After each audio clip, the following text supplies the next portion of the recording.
Hey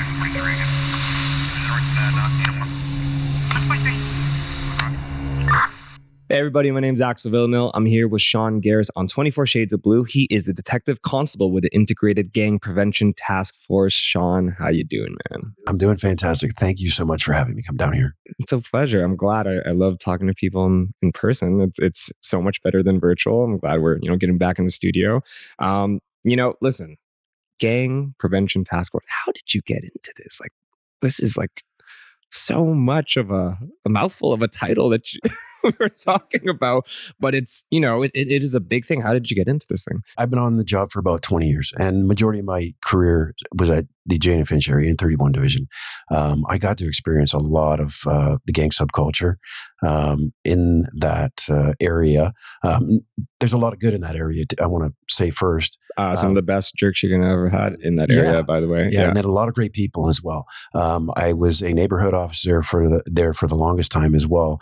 So I got to experience the community and see the community's needs, their desires and their wants, and get to understand them at a level that I've never understood them prior.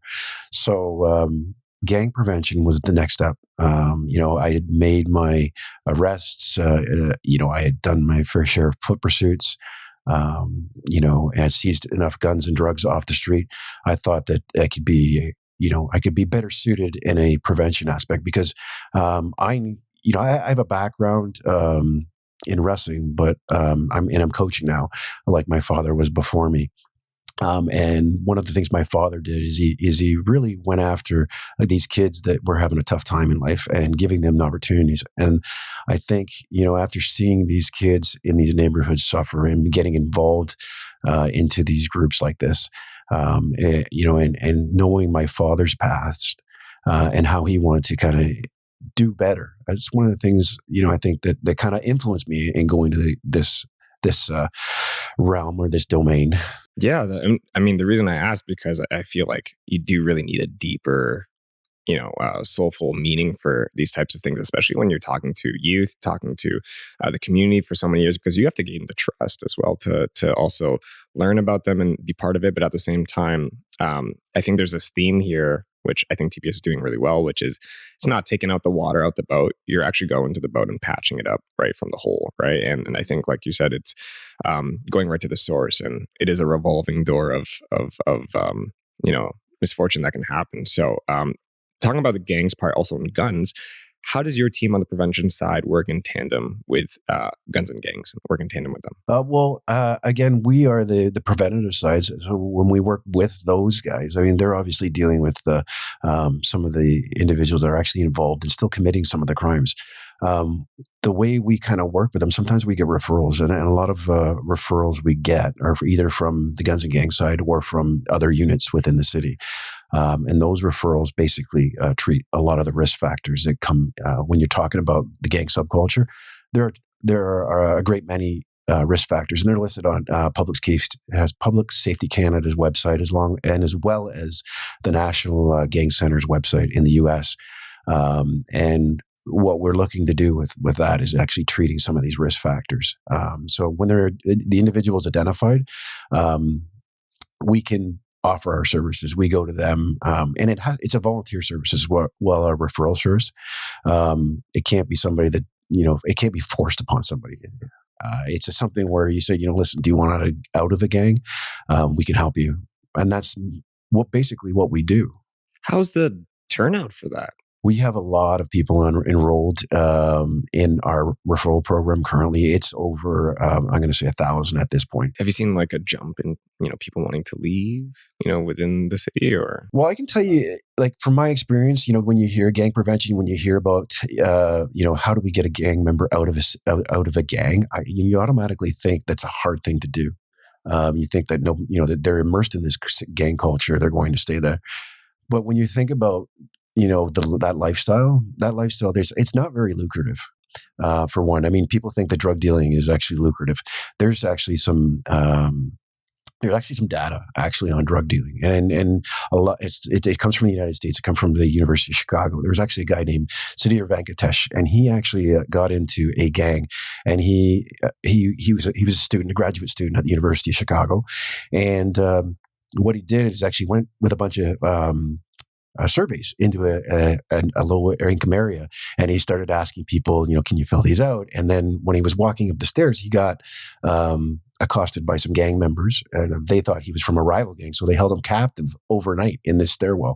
And during the process, what ended up happening, the gang leader came in and then interviewed him and said, "Listen, who are you? What do you do?" And he explained exactly who he was. There was some disbelief there, obviously, but he showed him the surveys, and the gang leader looked at him and he goes, "Pfft." He goes, "If you really want to know what we're about, you got to live here," and then threw it in his face, and then he left. Then the gang leader left, came back a couple hours, and he said, "Get rid of him, release him." Well, Sadir came back the next day, and he came back for the next 10 years. He did this. So he actually got to study the gang as a result of doing that. Anthropological look at this lifestyle. Interesting. But towards the end of it, he released. So one of the gang members brought the books to him, and they released the stats.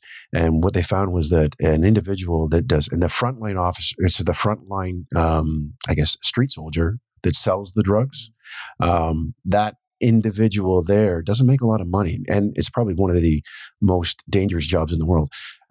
When the numbers were crunched at that time, and this study's been years and years, but it was actually this equivalent to a McDonald's salary. And not to knock McDonald's, because McDonald's is a pretty good job. Actually, my brother used to work there, but you're not making more than really. It's the risk factor here, it's a huge right? Risk factor. Yeah. I'm down to get hurt by a fryer than get shot. It's just the plain. That's very interesting, and I think that's what a lot of people need to realize, because the media, Hollywood, and all these TV shows that come out just shows like it very much glorifies that gang culture. And I think just having conversations like these really just put that to bed, where we can go, okay, no, you're actually making way less. The risks is higher, and you're probably in a situation where that quote unquote, I guess, group that you're in or gang isn't really your family. They're there to use you for some of the most dangerous pieces of their business. So I'd love to talk about the 5 strategies of prevention and how they are implemented. Yes, well, maybe I'll talk about the program and how it was implemented first, and then we'll get into the strategies. In 2016, then Deputy Chief Raymer, who is currently our chief now, he came to our unit and said, "How do we get a gang member out of a gang?" Massive question. Yeah, it's a massive question. And to answer it, we had to travel, throughout the United States, throughout the North America, to try to figure out an answer, because we really didn't know. And we talked to other agencies, other police services, and we ended up coming up with a study that was done in the Chicago area, the University of Chicago again. And there was a study that was done in a suburb of Chicago in a village. It's called actually Little Village, kind of confusing, but it's what it was called. And they had a problem with the Latin Kings. So anybody that knows anything about the street gang subculture, the Latin Kings is a pretty nefarious name. So he was able to actually mitigate some of the gang violence through that entire process. So we looked at that, and we've decided that we could maybe modify that programming and to Toronto's needs. And as a result of that, what we did is at Engage 416 is we came up with a modified version to treat the gang subculture, to get mitigated ourselves. And the project's very interesting. And because we had to tailor it to Toronto's needs, but it treats the risk factors. There's tons and tons of risk factors that come along with gang involvement. Young kids that are born in some of these areas. There's community risk factors. There's individual risk factors. There's major risk factors, and they're all categorized. If you ever want to take a look at them, you can go to Public Safety Canada and take a look at their website. They have them there. I think the gang risk factors originated in there's a website, National Gang Center in the US. I think that's where we actually got it from, or the Canadian website got them from, because they're very similar there. But what we looked at is that, like, treating the websites, not treating the websites, but treating these risk factors. And the risk factors could be, some of the major risk factors are just single parents, having a child coming from a single parent home, living in a neighborhood, social disorganization, yeah, different things like that. And I'd be here for a while trying to pull them all out of my head. So I'm not going to do that. But our strategy, our core strategies that we're trying to work with is one's community mobilization. The other one is opportunity provision, social intervention, and suppression, which is predominantly a police initiative, right? And then the last one being organizational change and structure. So what we've done is we created a neighborhood team. And when I talk about neighborhood teams, it's not the neighborhood officer team like we have at the Toronto Police Service. What it is a group of individuals from the community. So it's stakeholders, it's grassroots agencies. There's faith groups as well. People from employment agencies, you name it, we have them on our teams. We built these teams from scratch. We had the framework. So what we did is we built these teams. We've gathered these teams together. And what we do is we educate them, one, because, some of these people in these communities don't know exactly what the gang subculture consists of. So we've had to educate them in human trafficking, because that's one of the components that the gang subcultures operates within. But we do the education process, and then we do is we get them to do outreach for us. So that's really interesting, because I think we all would think like it's the traditional way where, you put people in there, but you're bringing the community with you and making your own. Wow, that's really cool. Now, how does that work? Is there ever, people that are a little weary of doing that, especially from the community? Like, how's the reaction when you bring them on your team? We did 30 town hall meetings in the city of Toronto's lowest equitable and highest gang impacted neighborhoods. We held these town hall meetings to deliver our framework. We wanted to show them what our framework was like, what we were going to do in their community. But also at the end of it, we shut off the cameras, and we had a sit down with everybody in the community, and we wanted to hear what they had to say about our framework and about just the gang subculture in general. And we learned a heck of a lot of things. We learned how and where to implement things. We learned more about the community than we ever thought we would. And if you ever want to check it out, I'm going to plug the website here, because the document about the insights is actually on our website. It's torontogangprevention.ca. If you go there, there's actually a red bar. Click it. It'll take you to our PDF file. It's called What We've Learned, what we've learned and where we're going. And basically it talks about all the insights. There's 37 of them. All these insights that the community members had to give to us so that we could remember. And then your question was, again, how to get them involved. Well, one of the things is that they wanted to be involved in the planning process. They wanted to be a part of it, because when it becomes theirs, they're more likely to take it to other places, right? Because when it becomes police run, what can ends up happening is, I could get promoted and I could leave that office. Then they have to start from anew. Because it's a community built team, these individuals actually can function without the police being involved. And that's one of our goals towards the end, is actually be able to remove the police and maybe just have us as a kind of a buffer where the community can actually start treating the wound when it comes to dealing with gang subculture and getting these kids out of the entire process. I really like that, because you're right. The police can't solve everything. It takes everybody to do it themselves as well. And just, it's like you can give a man a fish, right? But teach a man how to fish, he eats for life. I think that's something really beautiful to think about, because, it's a community. You don't want gangs in your community. Like, you don't want your kids going there. And I'm sure parents and children are concerned about this. So I was just wondering, what are some of the initiatives your unit has in place to make children and parents feel safe in these at-risk communities? We have some really good evidence-based strategies that we've kind of put in place. And that comes under the heading of suppression. When I talked about some of our strategies, the suppression strategy comes in right there and then. And one of the things that we've kind of assisted, and we assist a lot of units, in implementing programming, but it's evidence-based programming. So one of the things that's actually happened at the 31 Division is their Safe Play initiative. In consultation with them, we were able to kind of say, hey, this is a great idea. This is something that you can do. And basically all it is, spending 1 hour a week in the community and keeping people safe. Now, the reason we came up with that is because their insights, going back to one of our insights, the community members in these gang impacted neighborhoods said, we're scared to come out of our house. We're scared to use the parks. We're scared to do this. And I saw that as an officer in 31 Division when I worked there. I saw in the summertime, a water splash pad not being used. I saw a park not being used at any hour, whenever you drive in it, not being used. So the solution, scared, terrified of collateral damage. It's a reality in these communities.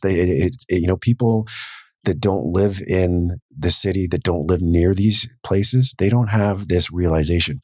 So to actually read the insights, they get a better picture, one, and that's why I point people towards the website so that they can get an understanding of this is occurring. But with 31 Division, they've taken it even farther than just that hour. They actually operate 3 days out of the week. And I can tell you right now, it started as just an hour, police officers kind of engaging. It has got bigger and bigger, where stakeholders, grassroots agencies have all joined in, where now you're having ice cream trucks show up. We had the Brampton Batman show up.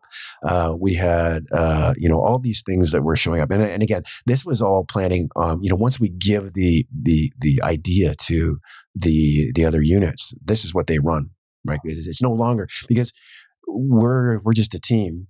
We can't run programs like that. We give the ideas. We give the evidence-based solution. So they're running it now. That happened last year. It was such a success. What ends up happening is people from surrounding neighborhoods that are impacted from gang violence, they start to bringing their kids into that neighborhood, because they know that when the police officers are there, there is less propensity for any violence to actually occur. And I can tell you right now, when I was working there, when I was walking through this neighborhood, we would engage, we'd play soccer with these kids. They were so happy. They were so engaged, and they were just happy to be outside their house. That's huge. You know what? Driving by, those splash pads and playgrounds, when they're not being used, it's just whatever to me, right? As a regular person, but to you guys, that's like actually a sign to be like, well, clearly there's something wrong here, especially if you're there so much. And that's very interesting to think about, because, you look at Canada just in general, right? Safe to go outside, usually. In the US, like I've been to parts of the US where I was like, I'm scared to go out here at night. Like I was there for business, and I'm like, I'm not going out. And my friends were like, don't go out here. But I think as a Canadian, it's very interesting to think about that there are actual places where it's still scared to go out at night. And that's sad, because kids should go outside. People should go outside and have fun. Can be a pandemic for your life. So I would like to talk also about, who would you consider to be at high risk of being swayed into malicious acts and or become part of a gang? You touched on this, like there's a lot of different things that come into factors of, being at risk for this, but can we go a little deeper into that? Basically, we when we're doing an assessment, we have a checklist, and the checklist is just the risk factors. So we go through risk factors, and then whether they're individual risk factors, whether they're neighborhood risk factors, they could be school risk factors, because you have all these risk factors that all come into play. And as we do the checklist, the more and more check marks that come off, we start to realize that this kid is at risk for gang involvement or criminality. So as a result of that, there's a recommendation put in for any of our services. They get referred to our referral program. Referral, again, is a volunteer basis. We don't force anybody into it. But we've had some real success with that. Some really good success where we're actually been able to pull some people out of the gang subculture, where we've actually been able to treat people that are at risk. And that's not just the kids that are at risk, they're family members as well. So we treat we treat risk factors, like sometimes it's, parents being unemployed. Some of the risk factors are just, getting these individuals jobs, getting them back in school. Those are the things that we were able to treat. And sometimes that mitigates that process as it is. That makes sense. Well, I feel like the job part is probably a huge factor, because probably the kids are trying to take it on themselves to help support and doing whatever. It's a huge factor, because what that does is a status. It gives you status in the community, right? When you're earning money, when you have a job title, it gives you status. It's the same thing with a gang. A gang gives you status because you're in the gang. But if you're able to replace that status with something else, and that's something that's reflected in the Little Village project as well. That's one of the things that they found, is there was a high propensity for actually acceptance of that referral in employment. You talk about success stories. Could you don't have to name names or even anywhere or anything geographically about it, but would love for you to share us a success story, just because I feel like people need to hear this. In my experience, I've had people that have been, I guess, experienced gang violence to a point where they were, I guess, intimidated at school, intimidated at, when they're in the community, and we had to relocate them. And as a result of relocating them, and we put them in a better spot. And that's another service we offer as well, relocation, because you can imagine living in a gang plagued area. It's really hard to get out. So part of the process is, for some people, not everybody, is actually the removal. I'm sure that's very hard to do, period, just picking up your life and moving. But the fact that that's available is huge, because sometimes you might just need to do that. Yeah. Just get out, literally, of the area. Yeah. Last topic, the GREAT program. Let's talk about that. What skills do you teach, and who is this program for? The GREAT program is an amazing program. I absolutely love it, because it goes back to my roots of coaching and being in the community and helping out kids. As we talked before about my father being an amazing role model for me. I'm going to pause you right there, because our listeners, anybody who's listening and not watching, needs to know this gentleman is jacked. He's like the wrestling guy. Like just picture that, everybody, in your mind. Continue. Yeah, just the coaching aspect. I coached at various levels of wrestling from elementary school, which I'm doing now. I've coached at the high school level, which I did in the Jane and Finch area. Also at the university level at York University, and then at the world championship level, or the world level, actually, with the national team. I saw your face on Google for the York one. So I've coached in all those different realms. So empowering kids to do things and get them to do things beyond their capability or believe in themselves is something that's very passionate. It was passed down through my father, but it's something that I like to do myself. And the GREAT program gets me to do that at a different capacity. GREAT stands for Gang Resistance Education and Training. And that's basically going into some of these schools, and teaching them life skills. Some of these skills that parents or the mentors, they don't have. When we talked about the insights, the community members were saying there's not enough mentors in their neighborhood. There's not enough role models in their neighborhood. Through the GREAT program, we offer that through officers. Now, currently, I'm the only one trained as a GREAT officer in this. I hate saying great, but I like saying you are great. Come on, Shawn. You're great. But saying that I'm trained in that. I went down to the U.S. It's actually an evidence-based programming as well. I believe it came out of the Phoenix, Arizona area, and it's been, they implemented it, they pulled it back, they implemented it again. So they've done a bunch of research, and they found it actually does mitigate gang involvement, but it starts at the root. It starts. It doesn't start where you're making the arrest. It starts in these schools as young as elementary schools.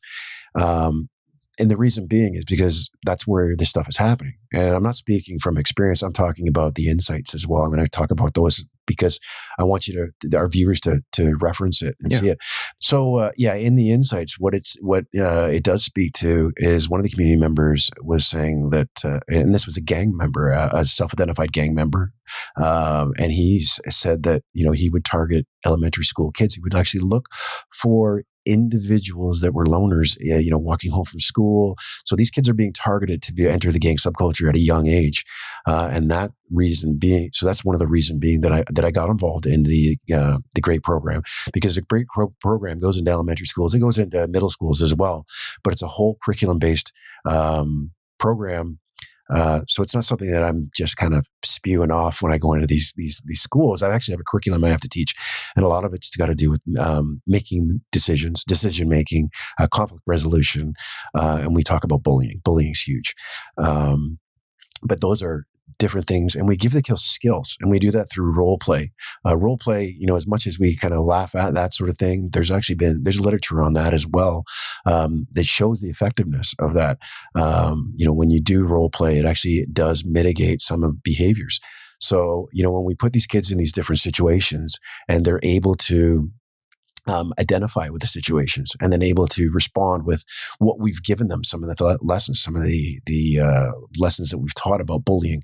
If we give them some sort of spiel, some sort of, something to remember, and they're able to kind of get through that process when it comes to gang recruitment or when it comes to understanding gangs and stuff like that. So we do talk about gangs as well, but we don't go too much into it. And before we do it, well, obviously we send a letter home to the parents. We do this in conjunction with the school. The letter to the parents comes from the GREAT program.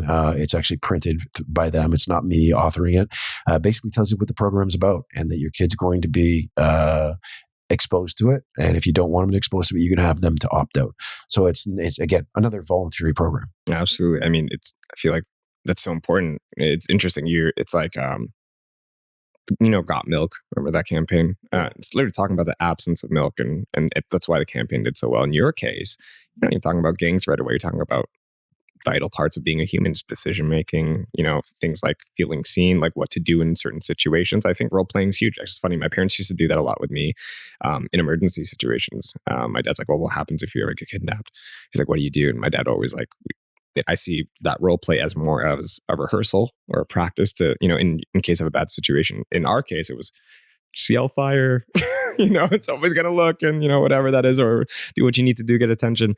And I think for these kids, it allows them to think in a safe place, right? It allows them to fail in a safe place with not only the guidance of you and your team, the GREAT program, just in an area that they can do this where if they ever are in that situation, knock on wood, they can actually, effectively get out, quote unquote, and prevent themselves from ever being in that situation. That's very hard to get out of. So, Shawn, thank you so much for your time here.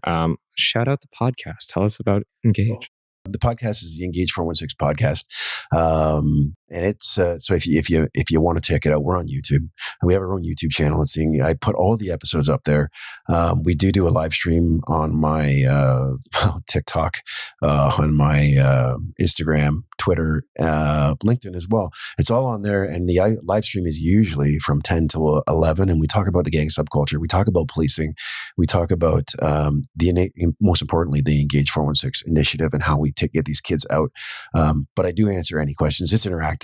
I talk to anybody. I'll talk about policing. Some people will ask me about the hiring process. And I got hired 20 years ago, so my information might be a little bit old. But it's a good spot to kind of learn about the gang subculture. Absolutely. Everybody check it out. Shawn Geris, 24 Shades of Blue. We're out.